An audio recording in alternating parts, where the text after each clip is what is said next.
Bonjour Samia Ghali, merci d'être mon invitée ce matin sur RMC. Vous êtes la maire adjointe de Marseille et vous avez lancé hier cette initiative, l'idée d'avoir son propre conseil scientifique pour la ville de Marseille. Je vous cite, dire ce qui va et ce qui ne va pas et ne plus dépendre de certains scientifiques parisiens. D'abord, est-ce que ça prend forme ? D'abord, bonjour. Bonjour. Bien sûr, ça prend forme. De toute manière, la maire de Marseille a déjà commencé à prendre des contacts avec certains scientifiques, mais aussi médecins de ville, parce que, vous savez, il y a des scientifiques à Paris, mais il vaut mieux toucher aussi la réalité. C'est comme pour tous, vous savez, vous avez les élus qui sont jamais sur le terrain, et vous avez ceux qui sont sur le terrain. Il vaut mieux toujours parler à ceux qui sont sur le terrain. C'est valable aussi pour la médecine. Voilà, parce que les médecins de ville, c'est ceux qui sont en contact au réel de la population et qui savent aussi jauger la situation sanitaire, croyez-moi. Donc oui, c'est aussi s'appuyer sur des spécificités marseillaises, locales, qui vont prendre en compte la situation locale, la situation aussi sociale, la situation économique. Tout va être pris en compte et pas seulement un diktat qui est mené par les uns et les autres, en plus des fois et souvent en contradiction entre eux.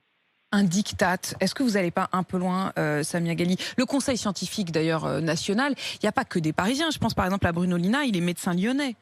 Oui, d'accord, mais ce que je veux dire, c'est qu'à un moment, ils se réunissent à Paris, entre eux, entre nantis, et voilà, et c'est tout. Et de l'autre côté, ils oublient qu'il y a des vies, il y a des gens qui vivent, il y a des gens qui ont besoin de comprendre, les élus locaux, on ne peut pas être méprisé comme on l'a été. Vous vous êtes senti... Attendez, je vous arrête un instant, parce que les mots que vous dites sont extrêmement forts. Vous parlez de diktat, vous dites que ce sont des nantis, et que vous vous êtes senti quasiment méprisé, oppressé. Oui, méprisé. Alors pas forcément vis-à-vis des scientifiques, attention, hein, mais vis-à-vis du gouvernement qui, lui, s'est appuyé, considéré que les scientifiques, c'est parole d'évangile, et que de l'autre côté, plus rien n'existait. Mais pire que ça encore.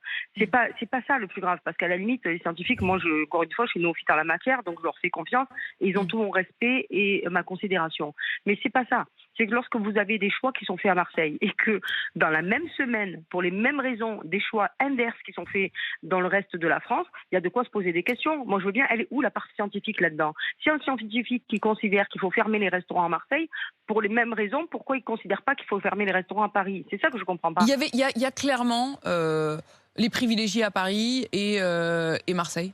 Non, je dis juste qu'à un moment, le conseil scientifique, il ne peut pas avoir deux poids, deux mesures. C'est-à-dire qu'on ne peut pas dire au gouvernement il faut faire ça à un endroit, et quand il fasse la même chose ailleurs, ne pas donner la même consigne. C'est ça qui me pose problème. Et qu'à un moment, il faut qu'eux-mêmes sortent aussi de l'emprise gouvernementale dans laquelle ils sont. Mais attendez, à l'inverse, est-ce que vous, il n'y avait pas une emprise de scientifiques marseillais ? On a quand même beaucoup entendu le professeur Raoult, y compris partout en France. Il y a eu quand même un vrai moment Raoult.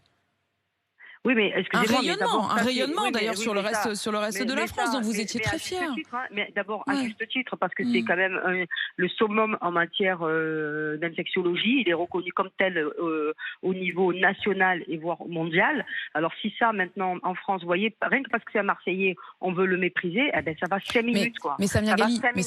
C'est-à-dire même quand vous avez des summums, eh ben, on arrive à en faire, excusez-moi, des sous-merdes. Donc maintenant, ça suffit, quoi.